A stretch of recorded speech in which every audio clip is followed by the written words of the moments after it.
هنا سؤال يأتي: لماذا كان أبو الفضل العباس وهو الشجاع آخر من برز من الشهداء؟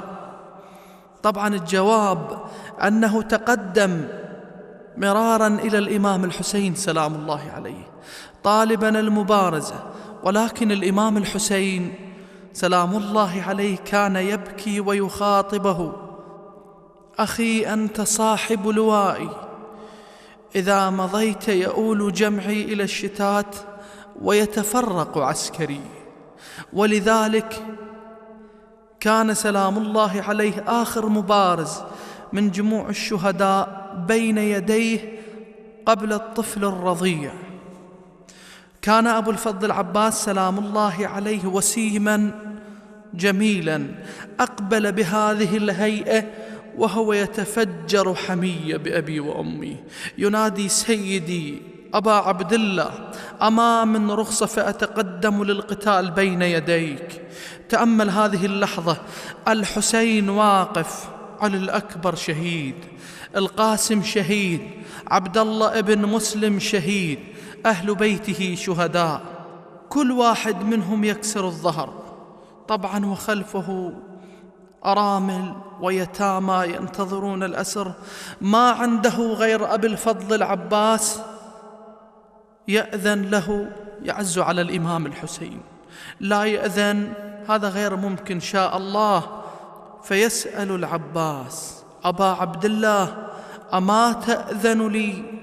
يقول الراوي: أجابه بانكسار: أنت حامل لوائي، إذا مضيت يؤول جمعي إلى الشتات. قال: أخي أبا عبد الله، لقد ضاق صدري وسئمت الحياة.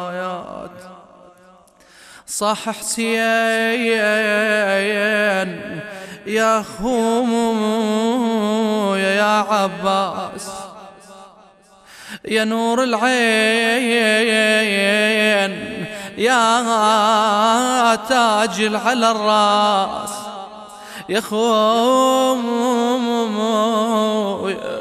يا خويا انت الدرع والسيف والطاس. خويا خويا خويا خويا شلون تروح وانا ابقى محير؟ يقول حسين حسين يا زهرة زماني، يقول حسين يا زهرة زماني، يا خويا انحلى تسكنها عظامي، درخص لي خويا درخص لي، انا اريد الحق عمامي، اريد الثار قلبي دم يفور. يقول له وداعت الله وداعت الله يا عيوني،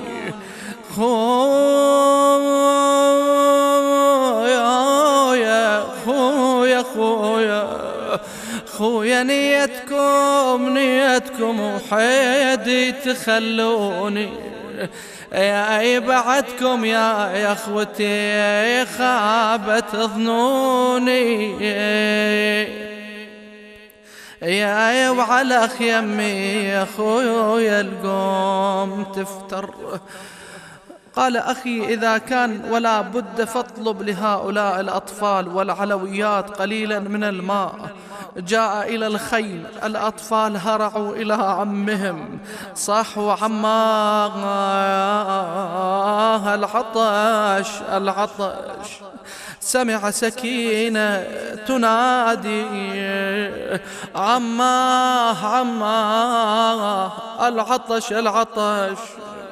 يقول الباقر عليه السلام: فسمع الأطفال ينادون العطش العطش. عند ذلك أخذ القرب، تعلقت به زينب. قالت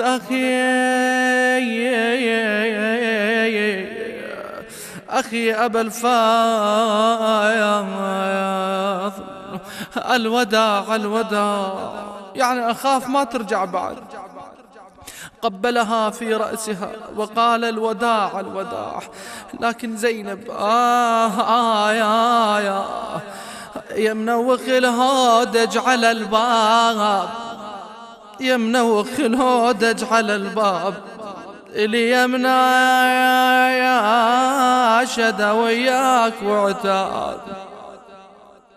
تقدم أبو الفضل العباس نادى: أنا الذي أعرف عند الزمجرة بابن علي المسمى حيدر. وصل إلى الفرات وكان على المشرع 4000 فارس، فكشفهم عن الفرات. نزل إلى المشرع، أراد أن يشرب الماء، تذكر عطش الحسين. نعم نادى: يا نفس من بعد الحسين هوني، وبعده لا كنت آية أن تكوني. هذا حسين وارد المنون، وتشربين بارد يا المعين. تالله ما هذا فعال ديني، ولا فعال صادق اليقين. العباس شق الصفوف وأبعدهم بعد أن قتل منهم 80 رجلا، أبعدهم عن المشرع، ثم ملأ القرب وحملها على كتفه. خرج من المشرع متوجها نحو الخيام، وسلك طريق النخيل حتى يحتمي بالنخيل من السهام. ولكن عمر بن سعد اللعين انتدب الجيش وقال: لأن وصل الماء إلى الحسين وشرب منه الحسين والعباس، لا يدعان منكم نافخ نار على وجه الأرض. حلوا بين العباس والخيام، فحال الجيش كله بين العباس والخيام. فصار العباس يقاتلهم ويدفعهم عن طريقه ويشق طريقه بصعوبة، ولكن في أثناء الطريق كمن له لعين من وراء نخلة. فلما مر به العباس ضربه بالسيف على يده اليمنى فقطعها يا أويلا. أخذ العباس سيفه بشمال وهو يقول: والله يا إن قطعتم يميني إني أحامي أبدا عن ديني وعن إمام صادق اليقين، نجل النبي المصطفى الأمين.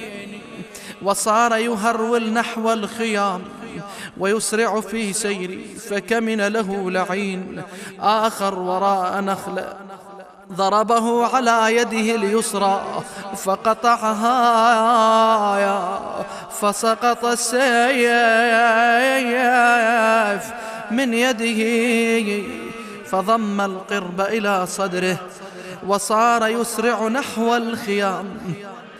جاءته السهايام حتى صار بدن العباس كالقنفذ من كثرة السهايام. جاء سهم ووقع في عينه اليمنى، وجاء سهم نبت في صدره. كل ذلك لا يهمه ما دامت القربة سالمة، ما دام الماء باقيا. ولكن لما جاء سهم وأصاب القربة فأريق الماء على الأرض، عند ذلك وقف العباس متحيرا لا يدري ما يصنع، كيف يصل إلى المخيم، بأي شيء يصل إلى الخيام. والقرب أريق ماؤها، يقاتل، يداه مقطوعتان، بينما هو واقف في حيرته جاءه لعين ضربه بعمود من حديد. أيوة عباسة، أيوة مظلومة. فسقط العباس من على ظهر جواده مناديا أخي أبا عبد الله أدركني. حين الوصل لحسين صوت عميده جاه وقف عنده ونده لعضيده عباس عباس عباس عباس عقبك للعمر ما اريد شي في عيدني ومنك قطعت ظنوني. بينما عيون النساء والأطفال كلها شابحة إلى علم أبي الفضل العباس عليه السلام، كلما تقدم العلم كلما دنا ذلك العلم من المخيم كانت تقوى الآمال في نفوس الأطفال العطاشة، في نفوس العائلة. ولكن خابت هذه الآمال كلها لما رأوا ذلك العلم يهوي على وجه الأرض وسمعوا صوت العباس ينادي أخي أبا عبد الله أدركني. ورأوا الحسين ركب جواده مسرعا ومضى نحو العلقم.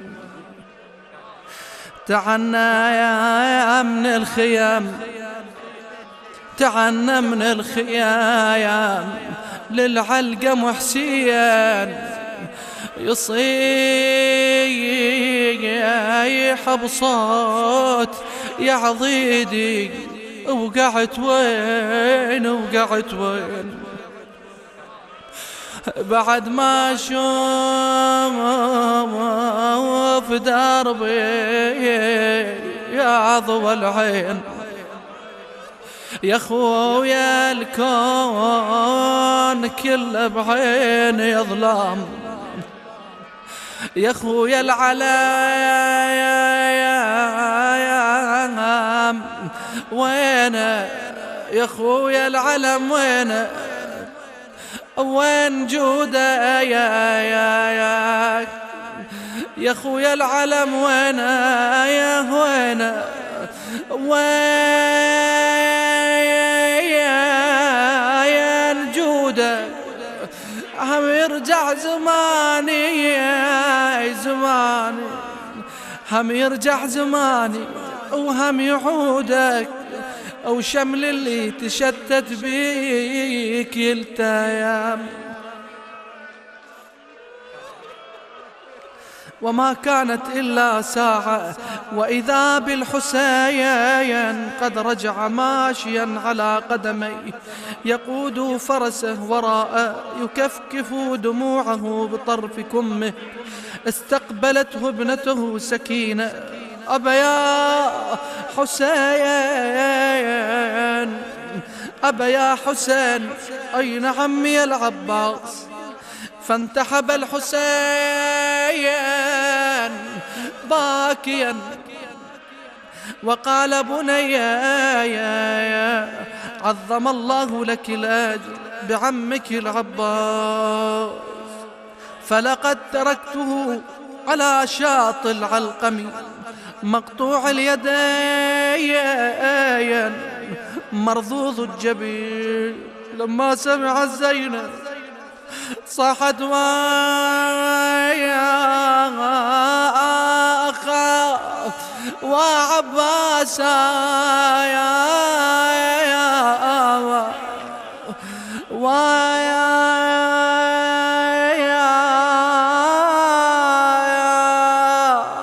عباسا